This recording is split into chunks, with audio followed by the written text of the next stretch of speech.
C'est-à-dire qu'il y avait des gens au Kenya qui avaient trouvé exactement la même chose et qui envoyaient, avec une autre équipe, 4% des fièvres du Kenya, tout venant, qui sont répliqués à Rickettsia felis, avec une autre équipe qui n'avait rien à voir, d'autres technologies et un autre pays. Donc j'ai été convaincu, et les deux papiers ont été publiés face-to-face dans Emerging Infectious Disease avec un éditorial qui disait « Regardez ce qui se passe, on est en train de trouver une des bactéries les plus communes et les plus communément associées à la fièvre en Afrique tropicale ». Ce travail a continué, et là on vient d'avoir un travail qui est sorti cette semaine, qui a été fait sur 3500 patients fébriles et 500 contrôles, et cette fois-là, ce qui m'avait frappé dans une des réunions que j'avais eues ici à Dakar, c'était les ressemblances qui existaient sur le plan épidémiologique en termes de répartition géographique, répartition saisonnière et répartition liée à l'âge entre paludisme et Rickettsia felis. Et donc, on a voulu faire une étude comparative, qui a pris énormément de temps à publier, en disant, écoutez, regardez comme ça ressemble au paludisme. On a eu quelques cas d'infection commune, où on trouvait les deux, mais surtout, on a montré qu'il existait un parallélisme aussi bien saisonnier que géographique. On a pris les prélèvements en Marseille, l'Algérie, le Mali avec Ogo et le Gabon. Et on a montré qu'il y avait un parallélisme de l'incidence entre Rickettsia felis et Plasmodium falciparum, mais aussi saisonnier et aussi lié à l'âge. Ceci présenté là, vous voyez la présence de Rickettsia felis et de Plasmodium, par exemple, représenté par âge à Dielmo Ndiop. On a cherché où pouvait être Rickettsia felis. On a commencé par là où c'était censé être, c'est-à-dire les puces de chat. On a regardé, on a collecté des puces de chat, pas de Rickettsia felis. On a regardé d'autres, tous les arthropodes qu'on a pu trouver, et on a trouvé des bactéries proches, mais pas Rickettsia felis. On a trouvé ça dans des tiques molles, on a trouvé ça dans des mouches tsetse, on a trouvé une nouvelle espèce de Rickettsia, qui n'est pas Rickettsia felis, mais on ne l'a pas trouvé. On l'a trouvé une fois dans une punaise de lit, et à la fin, ça c'est le papier du Kenya, à la fin, on s'est posé la question de où est-ce que peut être Rickettsia felis, et après tout, s'il y a une épidémiologie tellement superposée à celle du paludisme, peut-être que Rickettsia felis est transmis par les moustiques. Et donc on a testé deux groupes de moustiques, les Aedes albopictus d'un côté, Anopheles gambiae de l'autre côté, on a trouvé Rickettsia felis dans les moustiques. Est-ce que c'est un vecteur ou simplement, compte tenu de la fréquence de la bactériémie, est-ce que c'est un portage par les insectes? Mais en tout cas, c'est la première fois qu'on trouvait des Rickettsia dans les moustiques, et ça amène à avoir une réflexion sur la possible transmission par les moustiques. On a cherché quelles étaient les manifestations cliniques. Parmi celles que l'on a évoquées, eh bien un enfant, grâce au POC dont je vous reparlerai, qui était installé directement à Dielmo, un enfant de Ndiop a présenté une lésion vésiculeuse surinfectée. Dans cette lésion vésiculeuse, l'écouvillon a permis de mettre en évidence directement à Dielmo Rickettsia felis.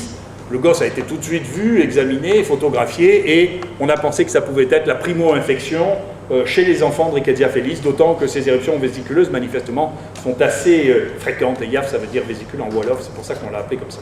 Donc voilà le travail des gens au Kenya, qui ont fait aussi un deuxième travail. Deuxième Rickettsia, Rickettsia conori. On n'est pas surpris, il y a des tiques de chiens, elles sont infectées, mais on n'avait pas documenté jusque-là de cas par la biologie moléculaire en Afrique.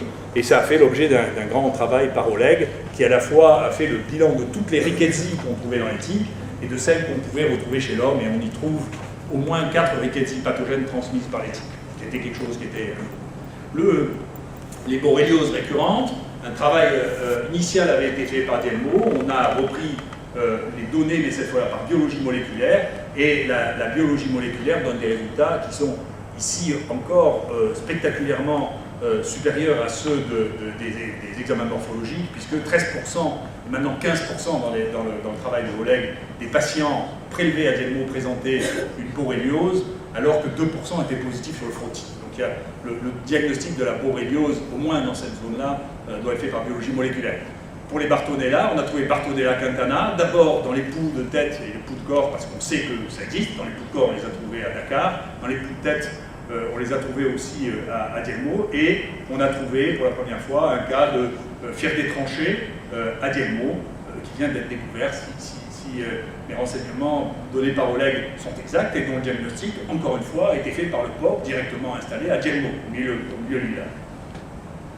La fièvre Q, je me doutais, on avait fait un travail avec Evan Tissot-Dupont il y a bien longtemps sur l'Afrique subsaharienne, où on voyait qu'il y avait une prévalence des anticorps contre Coxiella burnetii beaucoup plus importante dans les pays musulmans. Et on sait que la fièvre Q est particulièrement véhiculée la plupart du temps par les petits ruminants, en particulier par les moutons. Donc on pensait que le contact spécifique avec le mouton pouvait avoir un rôle. C'est un agent de fièvre, de pneumonie, d'hépatite, d'endocardite. Je savais qu'il y en avait au Sénégal avant de commencer à travailler ici parce que j'avais eu des prélèvements en France d'endocardite chez les patients qui étaient sénégalais et qui avaient été transférés en France pour avoir la chirurgie cardiaque. On a trouvé donc Coxiella burnetii chez les tiques et chez les humains, et dans ce très grand travail qu'on vient de finir, on a pu montrer qu'il y a des zones dans lesquelles la prévalence chez les patients fébriles est proche de 400 pour 100 000 habitants, ce qui en fait une des infections bactériennes prévalentes extrêmement fréquentes, et en tout cas l'endroit dans lequel, ça c'est ce travail qui est soumis, l'endroit dans lequel la prévalence de Coxiella burnetii est la plus importante dans le monde connu actuellement. Donc il y a un vrai problème avec la fièvre Q dans ce pays aussi.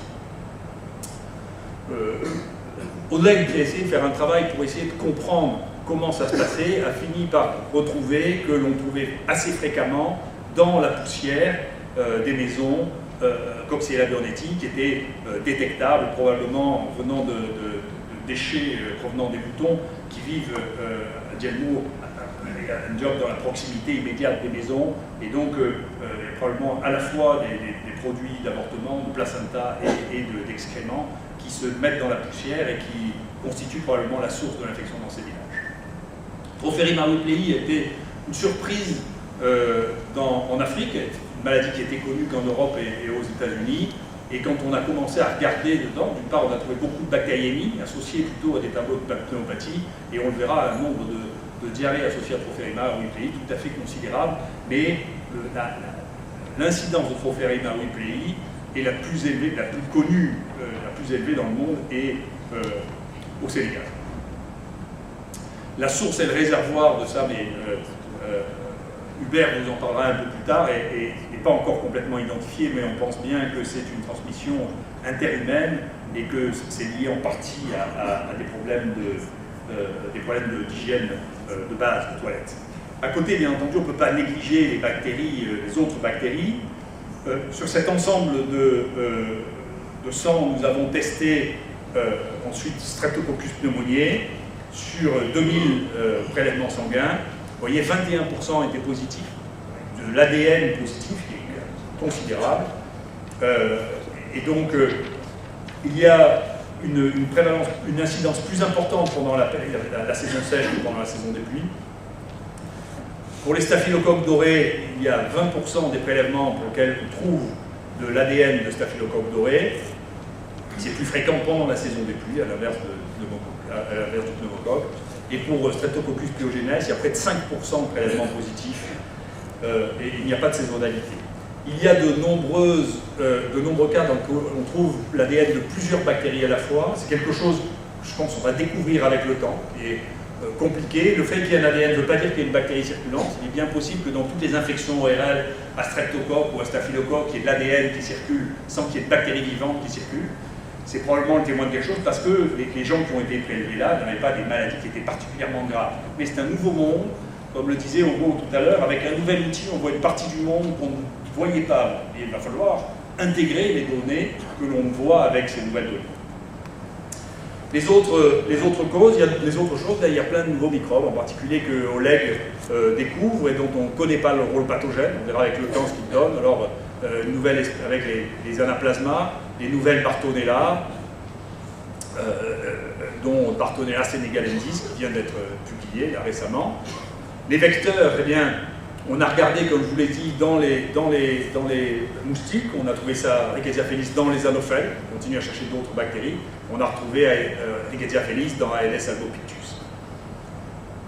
Les pouls de tête jouent un rôle important partout dans l'échange des microbes, et donc on a d'abord mis en évidence qu'il y avait des pouls de tête, il y avait deux genres de pouls de tête au Sénégal, clade A et clade C, dont un spécifique, le clade A est spécifique de l'Afrique, le clade C est spécifique de l'Afrique, c'est pouls avec des recombinaisons, ce qui joue un rôle important dans la compréhension de la migration des populations humaines, parce qu'il y a une co-spéciation particulière des poux avec leur hôte, cette nouvelle rickettsie dans les mouches tsetse, et puis le bilan des bactéries, en particulier une nouvelle rickettsie qui a été trouvée dans des puces. Pendant qu'on y cherchait Rickettsia felis, on a trouvé autre chose. Les causes de diarrhée, Trophérima whipplei, est associée de manière extrêmement fréquente dans les diarrhées, donc 44% des diarrhées qu'on a testées à Dielmo et Diop, et on trouve quelques cas d'infestation par Trophérima whipplei chez les gens les voyageurs qui voyagent au Sénégal.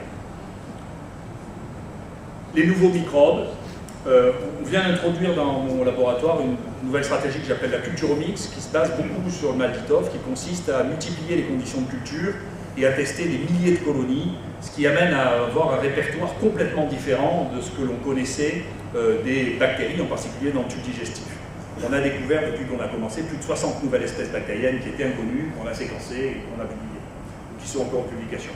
On est en train de faire ça avec Bissoum, grâce à l'installation ici du Malditov à l'hôpital principal, une opération qui a été réalisée grâce à l'IRD, ici à nos amis de l'hôpital principal, et je souhaite remercier le général Watt, vous aurez une présentation sur le Malditov ici, et ça a amené à la découverte de bactéries qui étaient non connues, inconnues, qui étaient isolées pour la première fois du tube digestif de sujets sénégalais. Par ailleurs, une selle avait été envoyée de Dielmo et une de Diop, qu'on a soumis à cette stratégie culturomix. On a aussi soumis à cette stratégie de découverte de clades curieux de bactéries, dont les planctomycètes. Et puis, on a commencé à faire, parce que je pense qu'il y a un très très grand déficit de la recherche en parasitologie sur les infections digestives, avec Michel Dancourt, avec Fadi Bitar, une étude exhaustive de la présence des eucaryotes dans le tube digestif d'un patient sénégalais. Au passage, dans ces travaux, on a identifié des bactéries multirésistantes, dont une résistante au carbapénème, un acétobactère. Et ça, c'est le bilan à la fin de toutes les nouvelles bactéries, nouvelles espèces bactériennes, entièrement nouvelles. Il y a 26 nouvelles espèces bactériennes qui ont été trouvées grâce à une collaboration entre Marseille et le Sénégal et qui sont originaires du Sénégal.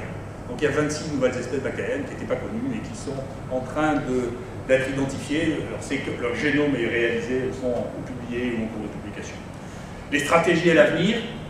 Le Malditov, ça a été un grand moment important pour nous, important pour les gens ici. C'est quelque chose qui est particulièrement bien géré par nos amis à la fois à l'IRD et à l'hôpital principal. C'est mis à disposition de la communauté scientifique pour faire les bactéries, mais aussi pour faire les arthropodes, mais aussi pour faire d'autres animaux, parce que ça a une capacité d'identification considérable.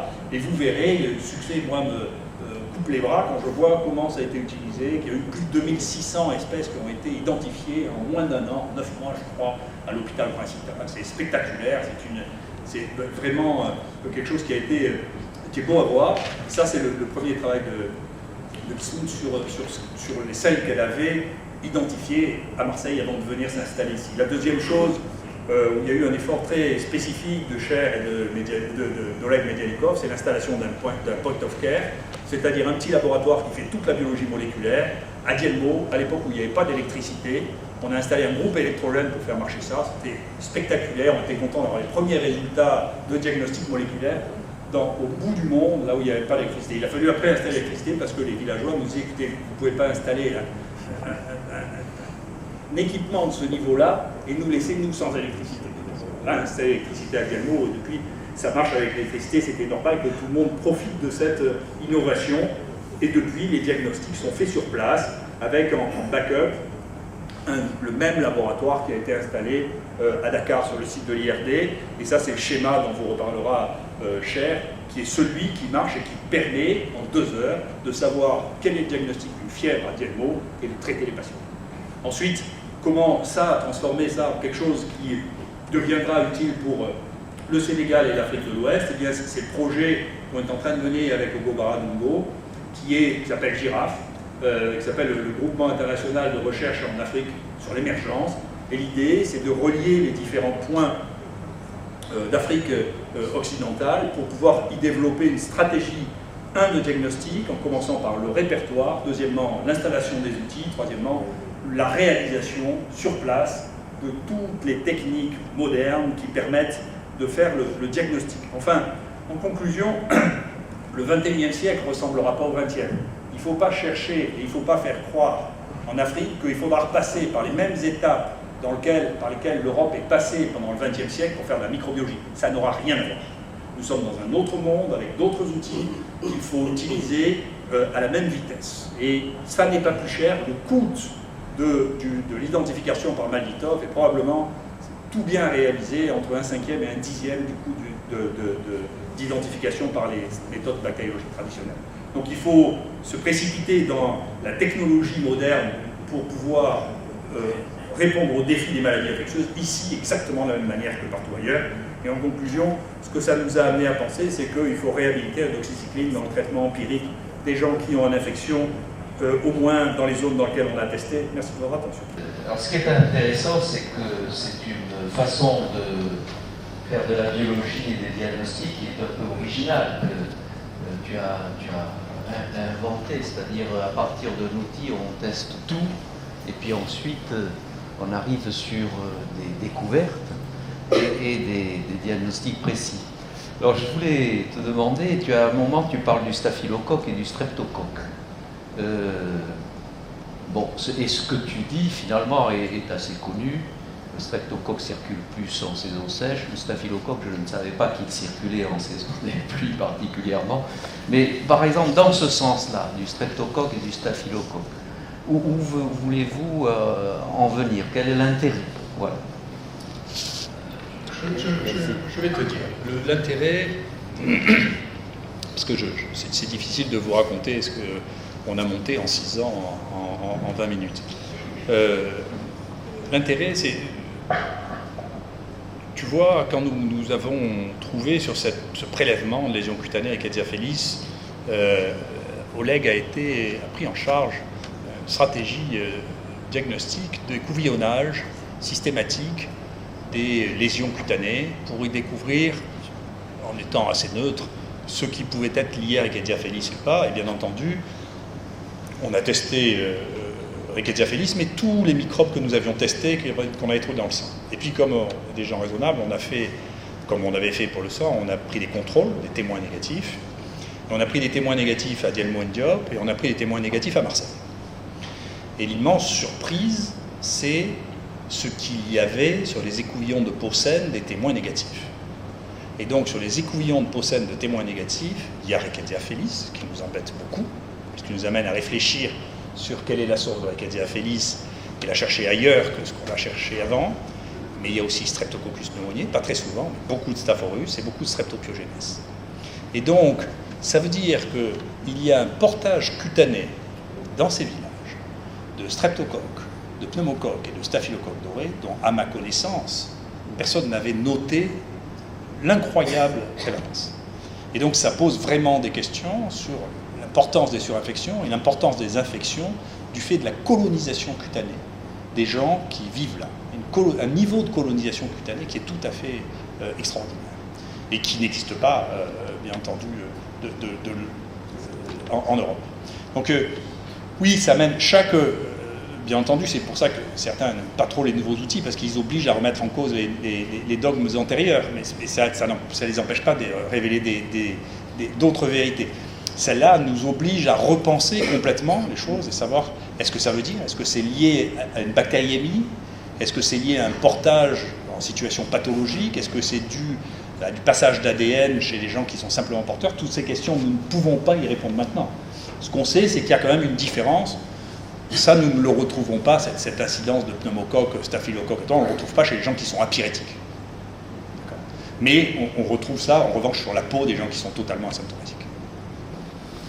Je pose une question concernant justement la présence des staphylocoques, des streptocoques au niveau cutané au Sénégal, étant dermatologue. Ce que nous avons constaté quand nous étions internes et maintenant, il y a une différence fondamentale. Les infections streptococciques et qui fusent très rapidement vers une fasciite nécrosante, par exemple. Est-ce que vous avez constaté une modification du streptocoque et c'est le même, ou bien est-ce qu'il y a une acquisition de virulence supplémentaire liée à quoi, ou bien est-ce que c'est, comme vous l'avez dit, cette association synergistique mais grave de streptocoque et d'autres germes sur la peau de l'individu? Je vous remercie. Et là, je ne sais pas, je suis d'abord, je suis étonné, et comme le reste du monde, par les variations épidémiologiques du streptocoque. On comprend mal, et que on comprend mal aussi bien le streptocoque que le streptocoque. C'est très complexe, c'est très difficile à comprendre. Là aussi, il y a une saisonnalité qu'on comprend mal partout dans le monde. Il y a effectivement des apparitions de clones plus virulents en permanence. Dans le streptocoque, c'est comme tout le reste, c'est-à-dire que tous les gens qui disent c'est simple, c'est les gens qui se sont arrêtés de travailler. C'est comme ça. Quand c'est simple, c'est qu'on ne sait pas ce qui se passe en ce moment. Quand il se passe ce qui se passe en ce moment, les outils qu'on a, je vais vous donner un exemple qui n'est pas beaucoup de jeunes, mais enfin, ceux qui en ont devraient écouter. Il y a, en 1980, on connaissait dans la systématique bactérienne 1800 bactéries dont on connaissait l'espèce, c'était nommé. Actuellement, il y en a 12 000. C'est-à-dire que on a multiplié par 7 la connaissance, la capacité d'identification au niveau de l'espèce depuis 1980. Et c'est rien, c'est-à-dire que le temps actuellement, il se publie entre 1000 et 2000 nouvelles espèces bactériennes par an. C'est ça qui se passe maintenant. Et donc, le monde est en train de changer à une vitesse phénoménale. Les modèles changent aussi, en particulier, c'est ce que dit Hugo, de plus en plus, on verra que le résultat d'une infection, bien sûr, c'est un background génétique, l'association de malfaiteurs entre eux. On voit bien que ce qui a tué pour la grippe espagnole, en réalité, c'est les bactéries, et c'est 9 fois sur 10, c'est pas la grippe. Mais ces modèles-là sont en train de changer. La compréhension du monde qu'on a est en train de changer. Celle que l'on aura sera un peu meilleure que celle qu'on avait eue avant, mais elle ne sera pas finie. Il restera du travail pour ceux qui viendront après. Mais on est dans une de ces périodes d'accélération de la connaissance grâce aux outils qu'il faut accepter parce que c'est le temps dans lequel on vit et c'est pas le temps d'hier et c'est pas non plus. Je me présente Dr Diagana de la Mauritanie, je suis médecin de santé publique, médecin chef du district. Je n'ai pas de questions, mais j'ai un commentaire et à la fois un témoignage. Le témoignage, c'est qu'en écoutant tout de suite la présentation sur les fièvres, j'ai compris automatiquement ce que Hugo Bara vient de dire, qu'on semble être formatés, nous les cliniciens ou nous les intellectuels. Parce qu'il y a 4 ans, je suis en train de faire un travail avec les agents de santé communautaire que je suis en train d'initier, mais que j'ai déjà initié à l'utilisation des tests de diagnostic rapide. Alors que quand j'étais médecin chef du district, je n'ai pas pu formater mes médecins et les infirmiers pour qu'on diagnostique le paludisme avec les TDR. Quand les TDR sont négatifs, ils disent non, on n'y croit pas. Sur du paludisme, nous, on met nos ACT et on met nos kinés. Alors qu'avec les agents de santé communautaire, en moins d'une année, ce sont eux qui me disent, docteur, on a compris que ce n'est pas toutes les fièvres qui sont du paludisme. C'est parce que j'ai compris que ces agents de santé communautaire n'ont pas été formatés par nous, les experts. Ce que nous leur avons appris, ils l'ont compris et ils nous ont sorti exactement ce dont nous avons besoin. Ça, j'y reviendrai dans le cadre de ma communication après-demain.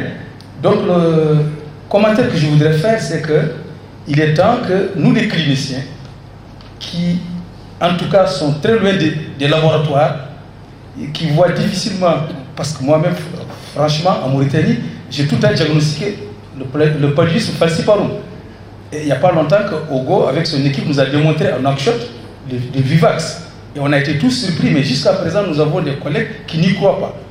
Donc c'est quelque part, moi je trouve une certaine asymétrie d'information entre les cliniciens et les biologistes. Maintenant, quel est le travail qu'il faut faire pour que cette médecine ne soit pas à des vitesses différentes et que les cliniciens puissent suivre rapidement les biologistes? Sinon, ce que j'ai constaté dans ce congrès, c'est que les biologistes avec la biologie moléculaire semblent être en vitesse très accélérée et pendant ce temps, les cliniciens ou bien les districts sont en train de traîner. Je vous remercie. Merci pour ce commentaire. Merci beaucoup. Je voudrais rebondir là-dessus. Avant de partir, je suis bien sûr entièrement d'accord avec vous. Et c'est pas il y a qu'un point sur lequel je ne suis pas certain. Je pense que le dogmatisme est aussi présent chez les biologistes que chez les cliniciens. Ne vous inquiétez pas. Le dogmatisme est général. Nous devrions apprendre à nos élèves, c'est ce que j'essaie de faire chez moi, nous devrions leur apprendre à commencer par répondre à une question, je ne sais pas, mais je vais vous dire ce que je sais pour l'instant. C'est ça que nous devons dire. C'est pas le savoir absolu et définitif n'existe pas. Certainement pas dans notre métier, peut-être pour les religieux, mais pas pour. Donc nous, on a certaines connaissances qui représentent ce que l'on peut savoir si on lit la littérature, si on s'intéresse à ce que font les autres et si on a les outils adéquats. Pour le reste, et pour l'avenir, on n'en sait rien.